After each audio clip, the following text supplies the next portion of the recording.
He rented an entire yacht just so I could read by the water. Hello besties. welcome back to my channel. So today we are doing a Kindle reading vlog.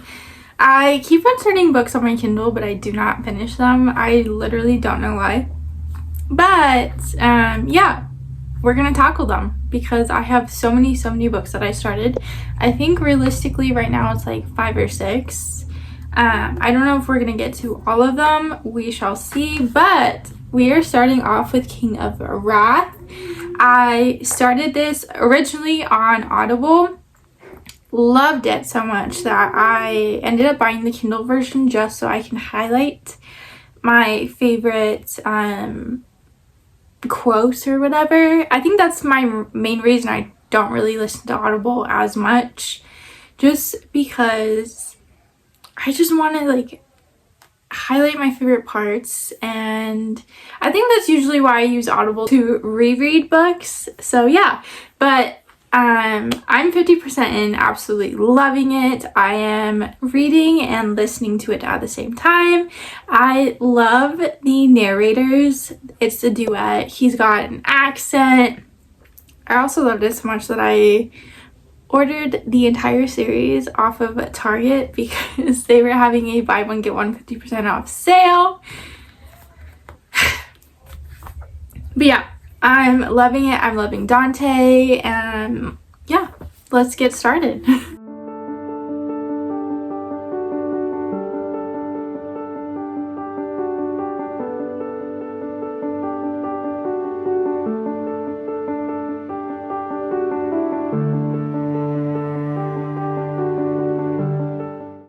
You guys,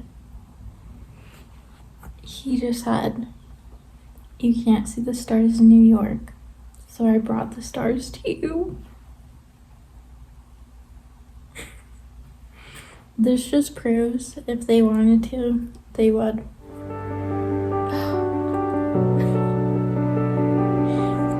I can't, it's just so cute.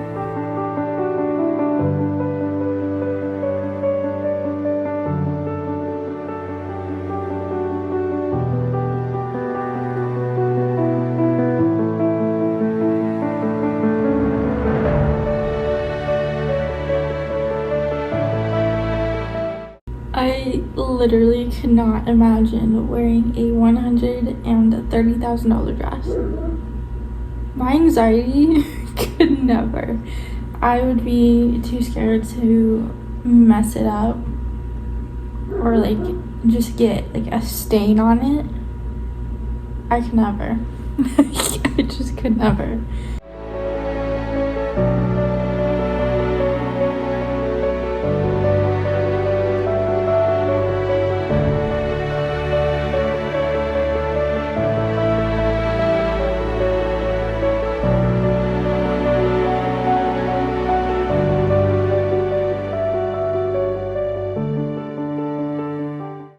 Ice cream cufflinks and like the onyx, I think that's like a gemstone, right?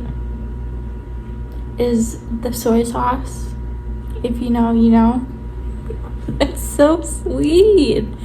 It's literally the small things. That's so sweet. Okay, I finished the King of Wrath and I love this so much. I give it 4.5 stars. This book was very addicting and you just honestly wanted to binge it just because her writing is just so easy to get into. It's addicting as well. The characters that we follow are Vivian and Dante, who are having an arranged marriage, and then there's some enemies to lovers because I mean technically both of them don't want to be in this arranged marriage, but one of them really does not want to be in it because of certain reasons. And so you kind of follow that journey. And then Dante is a very protective man.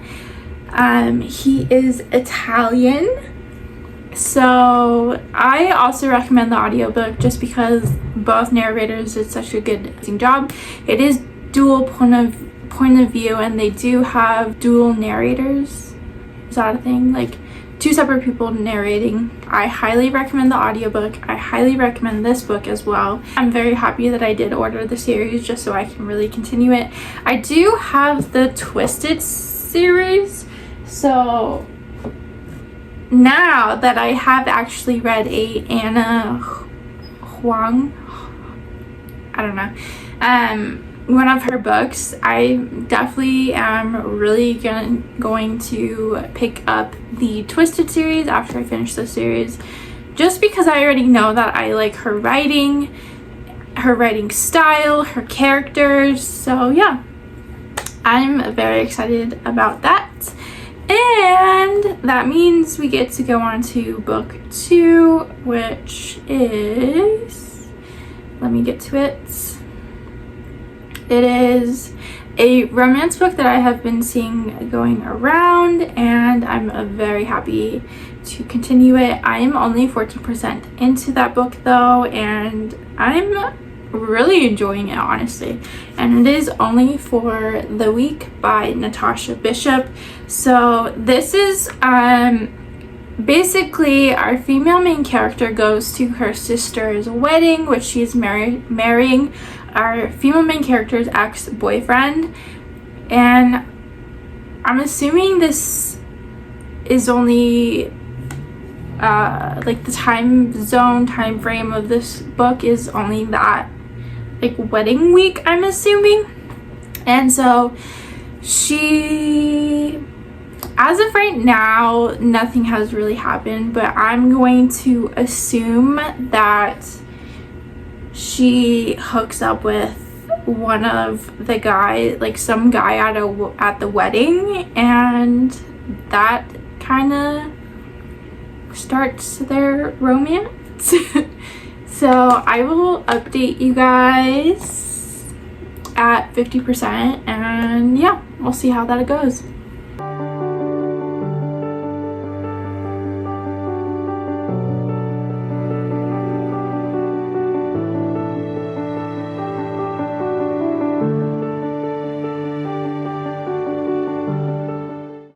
Okay, so hello from the reading room. I moved over here to charge my Kindle, but I'm 37% in. I know I said I was gonna update you guys at 50%, but this is what just happened. She says, "You rented an entire yacht just so I could read by the water." He holds up the tote bag he packed for me and hands it over so I can see my Kindle and both paperbacks I packed resting comfortably inside. And then he says, "I did. You ready?" Oh my gosh. I love Rome. Okay. I'm really enjoying both of the main characters. Something I am not enjoying is some of the wording that is used for the sex scenes. Specifically, when he told her, "I want you to milk me." No. Not for me. There was another term. I can't remember it. The only one that comes to mind is the milking. But yeah, this is, the spice is spicing. Don't get me wrong. I just don't, like, some terms are just not my type of spice. And milking happens to be one of them.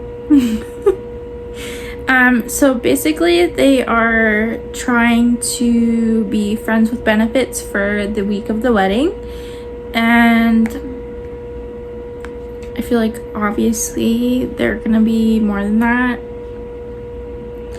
But yeah, as of right now, he's trying to help her focus on herself more because she is the type of gal to put everybody else's needs before her own, and so Å is just trying to make sure that, you know, she focuses on herself, and he does that by checking in with her and kind of prioritizing her needs. And for example, renting a yacht so she can read, so she can de-stress. Her sister is obviously the bride, and she's trying to make her sister's wedding as perfect as can be, and just that entire bridal week. And Å is basically saying, whoa, like, you need to focus on yourself too, and you need to be able to say no, like, your needs also matter.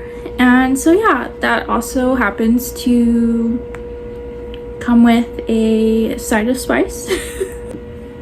Hello friends, I finished Only for the Weak by Natasha Bishop, and let's talk about it. Okay, so I went into it very excited. I've been hearing good things about it, and I ended up giving it a 3-star, which is, it's okay. Like, it wasn't terrible, but it wasn't like 5-star. Mainly it was the main character's family, specifically her sister. I know that's part of the drama part of this book, but I did not like her at all. I could not stand her. I could not stand her at all. I caught myself skipping through those parts just because of like the things she said to our female main character. Could not, absolutely could not. Some of the side characters I did enjoy. They weren't like I love them to death. So like in the first part I kind of liked them more, and then there was like a second part, like it was part 1 of the book and part 2. Part 2 I think it's flipped. I did not like him in the first part, but I did love him in the second part. And then this book was just mostly drama on drama and sex. A lot of sex and drama in this book. Like I said, there were some specific words that were said during the sex scenes that just did not work out for me. Were they hot? Yes. Å was a good book boyfriend. It was insta-lovey, kind of. Å just always said like the most perfect things. I did like her female main character. I did like that she finally stood up for herself in the end after putting everybody else's needs in front of her in like the first part of the book, so that was nice. I definitely would recommend it. It's like a really fun, like easy to read, just because there's like a lot of drama happening that you're like, oh my gosh, what's gonna happen? If you like a fun, spicy little book, I think it's like 200 something pages. Next, I think we're gonna read, there's 2 books. There's one I already started, but I quite honestly think I'm gonna finish Unconditional by Q.B. Tyler. I'm 40% into that book. It is a taboo romance where she falls in love with the guy that saved her when she was like a young child. And so he kind of raised her, but nothing actually happens until she's like of age, and I mean like 18. So yeah, I'm excited to finish this book because this is my first Q.B. Tyler book, and I would technically say my first taboo romance. I don't think I've ever read anything like that taboo, like this level of taboo. I'm really enjoying it. Sometimes I have to like remind myself that this is a taboo romance. So yeah, I'll let you know how it goes. Okay, so I made it to 52% last night with Unconditional by Q.B. Tyler. I'm trying to like think about what my thoughts are, quite honestly, because something huge happened, and I mean, the brother of the male main character did bring up a great point. I think I should preface this because She was 7 when he rescued her, and she never considered him to be her dad or like a dad figure, and he did not always love her like that. You know, like romantically, he did not always love her. So I thought I would just like preface that. The brother of the male main character basically kind of like catches them, and honestly I'm very like he brought up some good points last night. So I am very, honestly, this entire book I've just been very interested to see how like this ends, because realistically their entire community has only known him as, like, the community sees him as her father figure, whether our female main character sees it or not. That's just like realistically what he has been, because she doesn't have any other family members after he rescued her. So I'm very excited to see how it's supposed to end and what's going to happen romantically with like everybody else that they know and love, basically only seeing him as her father figure. I don't know if taboo romances are for me, at least this kind. Like, is it sweet? Yeah, like, yes, her characters are sweet. Yes, he is sweet to her, but just the aspect of age, I really don't know how this is going to end, and honestly I don't even know my thoughts and feelings fully. Like, this is a wild ride that we're just gonna take together. So I'll let you know how it goes. Okay, so I finished Unconditional by QB Tyler last night, and I have some thoughts. Okay, so I think I'm gonna give it a 3 or a 3.5 star. I don't know, this is just one of the books where I really don't know how I honestly feel about this book. Let's talk about why. So first things first, our female main character. Honestly, I kind of thought she was annoying, and I know that's because she is young, but even though she was like 17, 18 throughout the book, she was still pretty annoying. Like, honestly, the only time that I really liked her was in the epilogue. Throughout the book, she was constantly like just horny, and honestly, I don't know, like she was not my favorite female main character, and yeah, I do think she was annoying. Now Cal, on the other hand, I did really enjoy Cal. If I could rate Cal on a scale of like 1 to 5, like book boyfriend level, he's probably like a 3.5, whereas Maddie, she's like a 2 or 1. I don't know. And then something happened at the 80% mark where I was like, why? Like, why did this need to happen?